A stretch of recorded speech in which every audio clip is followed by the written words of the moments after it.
Shalom Bapak Ibu Saudara terkasih di dalam nama Tuhan Yesus. Senang bisa bertemu kembali dengan Bapak Ibu semuanya. Bagaimana kabarnya? Luar biasa, amin.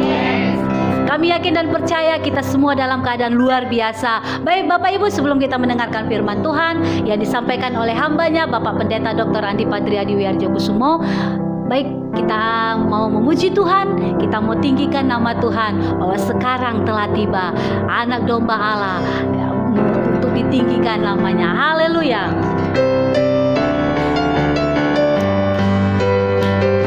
Sama-sama kita katakan, sekarang telah tiba keselamatan dan kuasa dan pemerintahan Allah kita, kuasanya yang diurapinya, karena telah dilemparkannya para pendakwa kita. Sekarang telah tiba, sekarang telah tiba keselamatan dan kuasa dan pemerintahan Allah kita, kuasanya yang diurapinya, karena telah dilemparkannya para pendakwa kita oleh darah Anak Domba, oleh kesaksian kita. Iblis telah dikalahkan, iblis dikalahkan, kuasanya dihancurkan oleh darah Anak Domba. Mari Bapak Ibu kita angkat pujian ini. Sekarang telah tiba keselamatan dan kuasa dan pemerintahan Allah kita, kuasanya yang diurapinya, karena telah dilemparkannya para pendakwa kita oleh darah Anak Domba. Haleluya. Domba, oleh kesaksian kita, iblis dikalahkan, kuasanya dihancurkan oleh darah Anak Domba. Mari kita tepuk tangan di atas kepala, katakan oleh darah Anak. Amin. Oleh kesaksian kita, iblis dikalahkan, kuasanya dihancurkan oleh darah Anak Domba. Sekali lagi katakan, oleh darah Anak Domba. Darah Anak Domba, oleh kesaksian kita, iblis dikalahkan, kuasanya dihancurkan oleh darah Anak Domba. Oleh darah Anak Domba. Amin.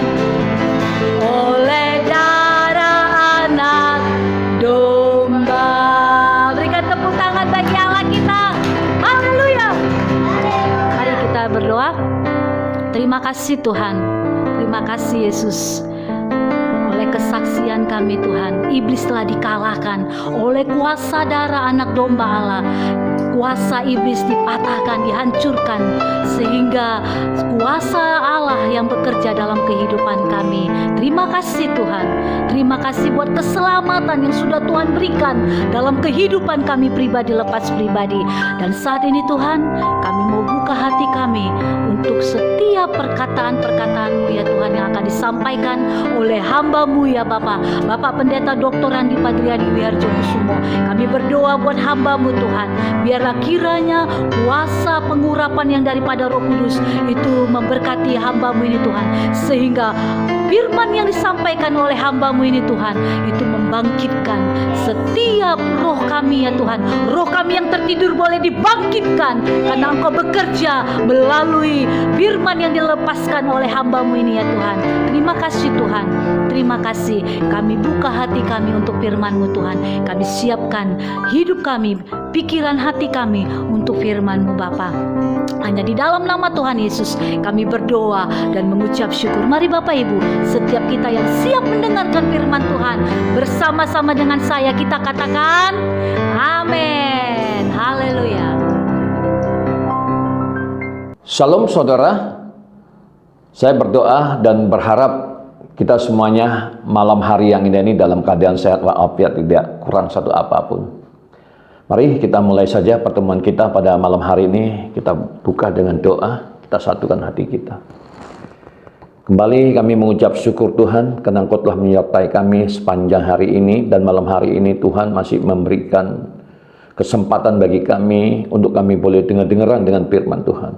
Dan biarlah kembali kuat kuasa firman-Mu itu meneguhkan, menguatkan kehidupan iman kami Tuhan, sehingga kami dapat mengikuti bimbingan tuntunan penggembalaan daripada Tuhan, khususnya pada malam hari ini. Berbicaralah ya Allah kepada setiap umat-Mu Tuhan melalui hamba-Mu ini, sehingga kami semakin dibuat mengerti dan pengenalan kami akan Allah hari lepas hari semakin sempurna di dalam nama Tuhan Yesus. Setiap kuasa-kuasa kegelapan yang coba untuk mengganggu jalannya ibadah pada malam hari ini kami patahkan, hancurkan di dalam nama Tuhan Yesus. Di dalam nama Tuhan Yesus kami telah berdoa dan mengucap syukur. Haleluya. Amin. Amin. Saudara kekasih di dalam nama Tuhan Yesus. Luar biasa. Kembali saya ingin menyambut saudara sekalian, baik yang ada di Ufuk Barat maupun yang ada di Ufuk Timur, dari Sabang sampai Merauke. Demikian juga saudara-saudara yang ada di luar negeri, sahabat-sahabat saya yang hebat-hebat yang ada di Malaysia, Singapura, Timor Leste, Taiwan, bahkan nun jauh seberang di sana yang ada di Amerika Serikat. God bless you abundantly. Haleluya. Demikian juga saudara-saudara yang baru pertama saja bergabung bersama dengan kami.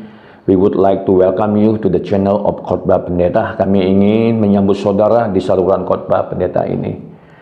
Dan jangan lupa terlebih dahulu untuk subscribe saluran Khotbah Pendeta ini dan video ini tentunya, dan jangan lupa juga untuk menyalakan lonceng notifikasi supaya saudara menjadi orang yang pertama yang mendapatkan video-video terbaru dari saluran Khotbah Pendeta ini. Baik Bapak Ibu saudara kasih dalam nama Tuhan Yesus, pada malam hari ini saya akan membawa saudara sekalian untuk kembali kita merenungkan kitab Mazmur pasalnya yang ke-23 saudara ya. Kalau kemarin kita sudah lalui pasal-pasal sebelumnya, malam hari ini kita masuk pada pasal 23. Ini hanya sedikit ayatnya, ayat 1 sampai ayat 6 saudaraku ya.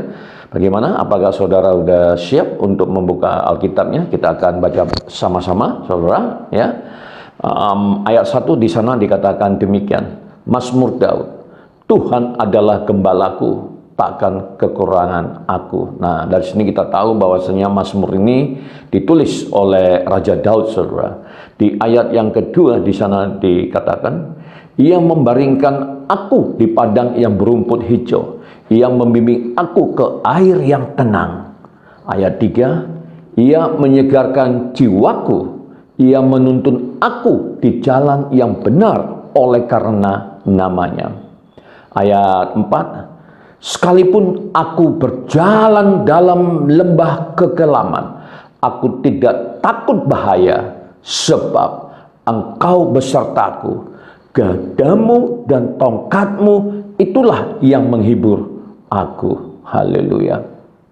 Lalu di ayat yang kelima di sana dikatakan, Engkau menyediakan hidangan bagiku, di hadapan lawanku Engkau mengurapi kepalaku dengan minyak, pialaku penuh melimpah.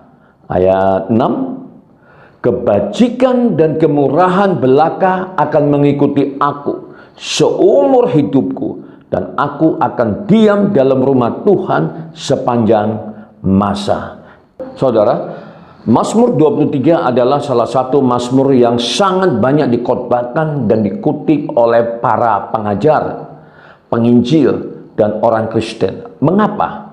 Karena di dalam mazmur ini terdapat bukan saja kata-kata yang indah sebagaimana layaknya puisi orang Ibrani, melainkan mengandung kekayaan teologis yang tidak ternilai tentang janji pemeliharaan Tuhan atas umatnya. Mazmur ini, sebagaimana saya sampaikan di awal tadi, ditulis oleh Daud dan digolongkan ke dalam mazmur nyanyian. Disebut demikian karena Daud menyusun puisi ini sebagai ekspresi murni berupa ucapan syukur atas pemeliharaan Tuhan di dalam dan sepanjang hidupnya. Daud merasa bahwa tanpa Tuhan dia bukan apa-apa.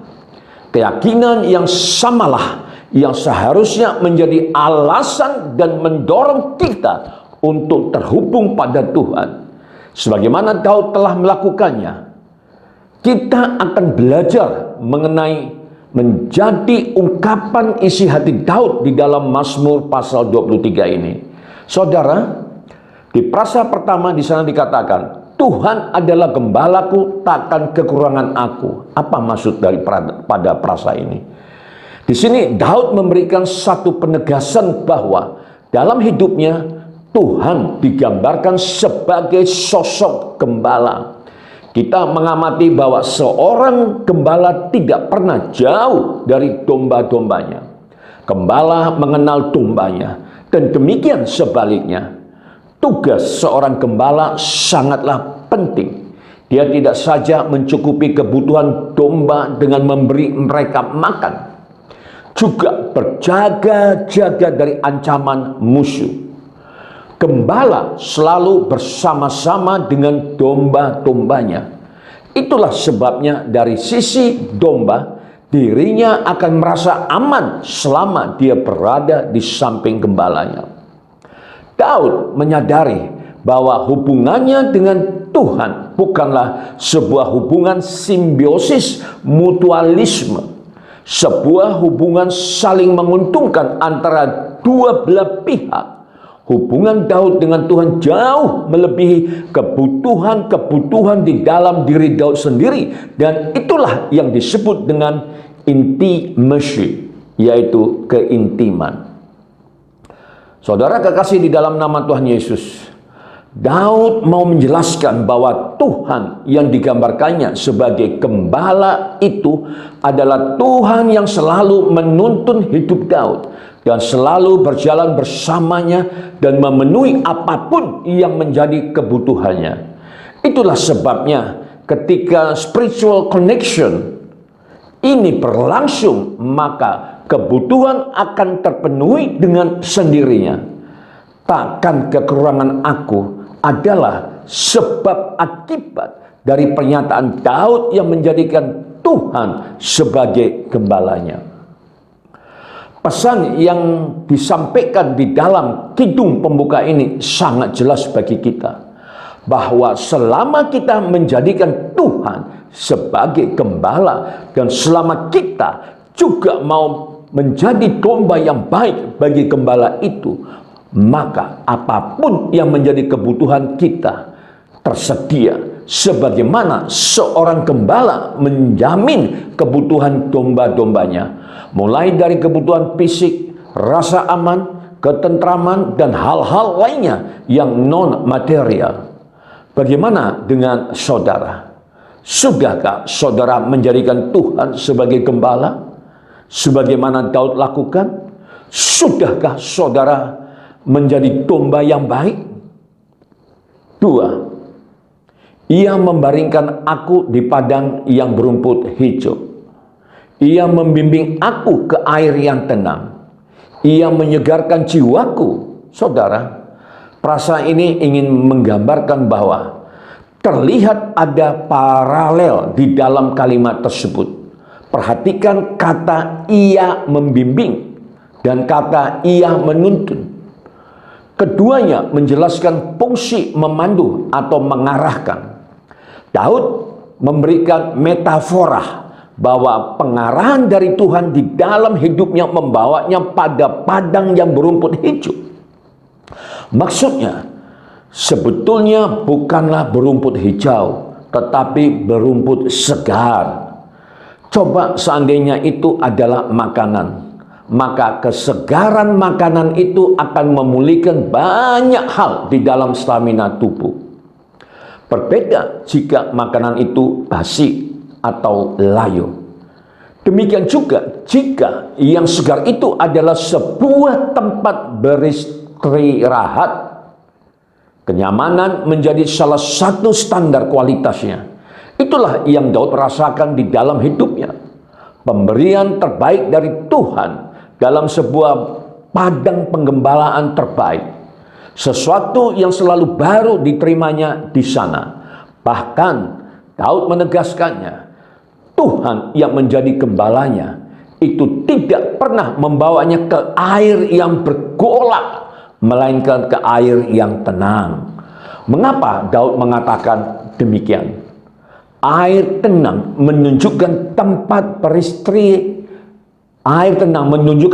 peristirahatan yang menyegarkan, seperti ketika seorang musafir menemukan oase di tengah padang pasir dari perjalanannya yang melelahkan. Tujuan Daud dalam baris nyanyian ini adalah kalimat terakhir. Ia menuntun aku di jalan yang benar oleh karena namanya. Perhatikan frasa menuntun di jalan yang benar. Inilah hal luar biasa yang menjadi pengalaman Daud bersama dengan Tuhan. Jika melihat pengalaman hidupnya di tengah kesulitan hidup sekalipun, saat terjepit, saat dihadang musuh, saat dalam pelarian, tidak sedikit pun Daud meninggalkan Tuhan.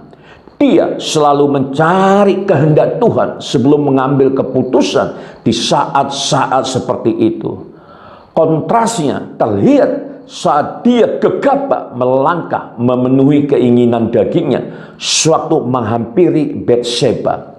Keputusan di luar Tuhan menghasilkan sejumlah konsekuensi akibat yang harus dipikulnya, yang harus ditanggungnya. Daud menyadari bahwa tanpa Tuhan, maka jalan yang dilaluinya adalah jalan yang pasti salah. Nama Tuhan menjadi penting di dalam kalimat tersebut. Saudara, ada dua alasan penting. Nama Tuhan disebut sebagai tanda mengenalinya dan sebagai tanda seruan kepadanya. Daud mengenal Allahnya sehingga berseru kepadanya. Bagaimana dengan kita? Seringkali kita mengambil keputusan yang salah di dalam hidup dan melalui jalan yang menurut kita benar. Akibatnya sejumlah konsekuensi, sejumlah akibat-akibat telah menanti untuk kita tanggung. Hal itu terjadi karena kita meninggalkan Tuhan dan bertindak sendiri. Dalam kelelahan karena menjalani hidup dengan sejumlah persoalannya, kita dapat semakin tenggelam sewaktu meninggalkan Tuhan. Energi menjadi terkuras habis dan kita tidak mendapat tempat di mana kita disegarkan kembali. Itulah konsekuensinya jika tidak terkoneksi dengan Tuhan. Sebaliknya, dalam kelelahan dan segala daya yang mungkin terkuras habis, Tuhan memberikan satu tempat yang merefresh, menyegarkan kita kembali dan mengarahkan jalan hidup kita yang mungkin melenceng. 3. Sekalipun aku berjalan dalam lembah kekelaman, aku tidak takut bahaya, sebab Engkau besertaku. Gadamu dan tongkatmu itulah yang menghibur aku. Saudara, apa yang dimaksud dengan frasa ketiga ini? Apakah lembah kekelaman itu? Kita harus mengerti jalan pikiran Daud akan hal itu. Berkali-kali di dalam hidupnya, Daud diperhadapkan pada situasi atau kondisi di mana satu-satunya pilihannya adalah berhadapan dengan situasi tersebut, di mana orang lain bisa menghindar atau memilih lari. Daud justru sebaliknya, tidak punya pilihan selain berada di sana. Lembah kekelaman memiliki air tenang, sebuah tempat yang tidak pasti, menantang bahaya, berada di dalam persoalan penuh dengan resiko, dan musuh bisa saja datang secara tiba-tiba. Sungguh rentan berada di dalam lembah semacam itu. Berkali-kali saja Daud di dalam perjalanan hidupnya ditempatkan di dalam situasi demikian. Tetapi Daud tidak takut. Mengapa? Ada keyakinan yang sangat kuat di dalam dirinya bahwa Allah tidak pernah meninggalkannya. Itu sebabnya Daud berkata, "Aku tidak takut bahaya, sebab Engkau besertaku." Kata beserta artinya ada bersama-sama. Artinya Allah senantiasa ada bersama-sama dengan Daud di dalam situasi apapun. Saudara kekasih di dalam nama Tuhan Yesus, melalui puisi tersebut, Daud bahkan membeberkan bahwa Allah yang ada bersama-sama dengan dia tersebut memiliki gada, senjata yang digunakan di dalam pertempuran 1 lawan 1, jarak pendek, dan meneguhkan bahwa di dalam suatu yang predictable itu, otoritas dilambangkan dengan tongkat, berada di tangan Allah. Kekuatan Daud terletak pada keyakinannya, dan itulah menjadi pelajaran bagi kita semua. Bagaimana membangun satu strong conviction terhadap Tuhan di dalam segala aspek. Keyakinan itu hendaknya bukan saja di dalam situasi yang baik, tetapi juga di dalam situasi yang buruk. Tetap percaya kepada Allah, sekalipun berada di dalam situasi tak terjelaskan. Maka kita perlu merujuk kembali pada bagian awal perikop ini, bahwa hanya dengan intimasilah, keintimanlah, sebuah strong conviction bisa terbangun dan terbentuk. Keempat, Engkau menyediakan hidangan bagiku di hadapan lawanku. Engkau mengurapi kepalaku dengan minyak, pialaku penuh berlimpah. Apa yang dimaksud dengan frasa keempat ini? Saudara, bermegah di dalam Tuhan, itulah tepatnya maksud Daud di dalam kalimat tersebut di atas. Bahkan kemegahan itu dibangun dan ditegakkan di hadapan musuh, bukan untuk mengejek atau mendiskreditkan, tetapi untuk menjadikan kesaksian yang menguatkan tema orang pilihan Allah. Perikop ini dimulai dengan kesimpulan, takkan kekurangan aku. Maka di dalam ayat ini kembali ada penegasan dari Daud bahwa bahkan di hadapan lawan pun apa yang menjadi kebutuhannya disediakan oleh Tuhan. Bukan saja itu, Daud memposisikan diri sebagai orang yang dipilih Tuhan sehingga berkata, "Engkau mengurapi kepalaku dengan minyak." Pengurapan di zaman Daud bicara tentang orang yang terpilih, yang kepadanya Allah berkenan memberikan mandat tertentu. Apa maksud Daud dengan piala? Saudara, dalam konteks ini Allah digambarkan sebagai tuan rumah yang menjamu tamunya. Pada waktu itu piala biasanya digunakan untuk menampung sesuatu. Biasanya sesuatu itu berharga dan terlihat di mata orang lain. Dengan mengatakan pialaku penuh melimpah, maka Daud menjadi sebuah kesaksian hidup di hadapan banyak orang, teman dan musuh-musuhnya. Bagaimana ia menjadi satu pribadi yang hidupnya berada di dalam kemurahan Allah sepanjang waktu. Kemurahan itu menyebabkan Daud tidak saja mendapatkan sesuatu yang cukup, tetapi melimpah-limpah. Pemenuhan secara berkelimpahan, terutama secara fisik, adalah tema penting di bagian ini. Melalui pemenuhan itu, kehidupan Daud dan juga kita menjadi sebuah kesaksian di hadapan kawan dan lawan. Sebagai orang-orang pilihan, ada sebuah hak istimewa, atau dalam bahasa Inggrisnya disebut dengan privilege, yang kita terima dan nikmati dari Allah. Kelima, kebajikan dan kemurahan belaka akan mengikuti aku seumur hidupku. Apa yang dimaksud oleh Raja Daud dalam prasa kelima ini? Saudara, Daud memberikan satu kesimpulan dari apa yang dikemukakannya di ayat pertama. Sebagai akibat dari Tuhan yang menjadi gembalanya, kebajikan dan kemurahan mengikutinya. Jaminan itu bukan hanya sesaat atau dalam rentang waktu tertentu, melainkan seumur hidupnya. Bagaimana dengan kita? Bagaimana dengan saudara? Saya, kita. Orang yang seperti ini artinya orang yang pergi kemanapun selalu diikuti dengan hal-hal baik dan berhadapan dengan kemurahan. Apa yang dikerjakannya menjadi baik dan mendatangkan berkat, sementara orang lain menemukan kesialan atau diikuti dengan kegagalan. Kita sebaliknya. Pernahkah saudara membayangkan sementara orang lain berusaha dan gagal, saudara justru mencoba sedikit tetapi berhasil? Sementara orang lain mendapat hukuman atas kesalahan yang dilakukannya, saudara malah diperingan. Sementara orang lain berhadapan dengan pintu yang tertutup, saat saudara lewat justru pintu-pintu terbuka lebar. Bukankah hal ini sangat luar biasa?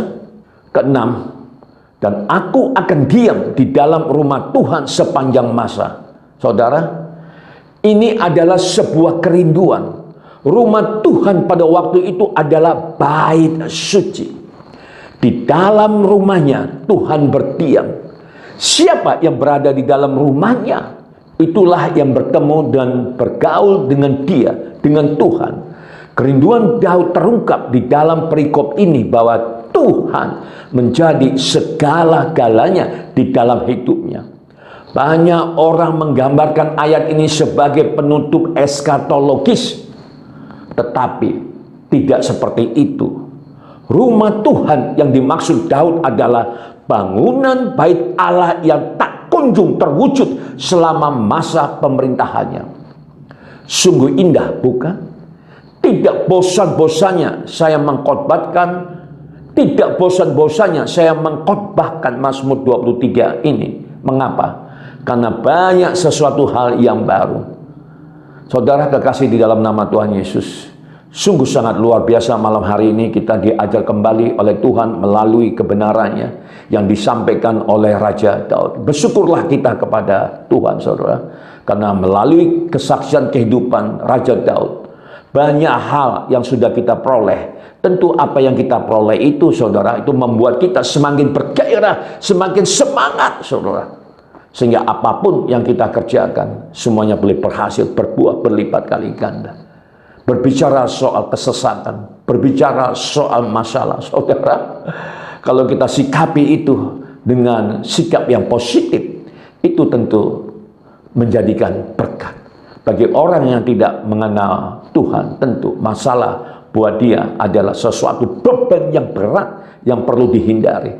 Tapi kita, saudara, selama kita berjalan bersama dengan Tuhan, saudara perhatikan malam hari ini, apakah otot-otot rohani saudara sudah terbentuk? Kalau sudah terbentuk, saudara, tanya Tuhan, Tuhan mau bawa aku kemana? Saudara bukanlah ayam buras. Saudara adalah raja, wali yang kokoh, yang kuat, yang mempunyai otot-otot yang kokoh. Ketika badai datang, saudara akan diangkatnya terbang tinggi. Itulah Kristen Raja Wali. Amin, saudara.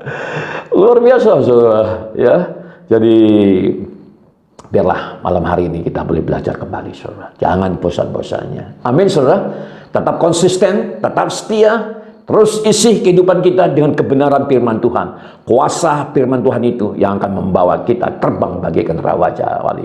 Seperti Daud yang mampu menghadapi berbagai masalah. Sehingga dia dapat bersaksi bahwa Tuhannya adalah Tuhan yang luar biasa. Amin saudara. Mari kita satukan hati kita. Kita akhiri pertemuan kita pada malam hari yang indah ini dengan doa.